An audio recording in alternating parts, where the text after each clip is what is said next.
gonna hate me for this one. This is wine, because I've got a hot take. Just gonna say it. Historical romantic interests are way better with their hands than the love interests of any other genre.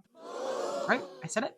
Romantasy, dystopian, contemporary, because they do absolutely nothing. That's right. They do nothing with their hands.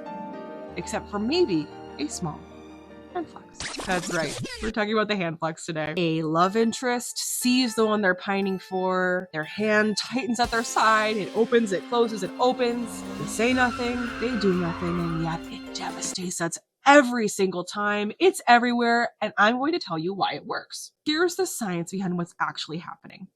The hand flex is simply displacement behavior. That's just a psychological term for physical tension that has nowhere to go. If you're the parent of a toddler right now, you deal with displacement behavior every day, if not every hour. A character wants to reach out. He wants to take her arm. She wants to touch his hand. They want to pull each other close, but they can't. It might be because of social rules, power dynamics, his pride, her prejudice, vice versa. Something stops them, and it pulls us in. Psychologists call what happened afterwards the approach-avoidance conflict. It's when a human being is pulled towards something and blocked at the same time. The body has to do something with all the energy, and whatever they do with that energy is incredibly readable to everyone else in the room. When a hand flexes and doesn't act, it has a whole gamut of signals to our little lizard brains that there is something juicy happening, and I want to know why. And we can't help but dig and pay attention until it resolves itself. An added layer of what makes this so much more dramatic and appealing is the history behind touch. And not that kind of touch.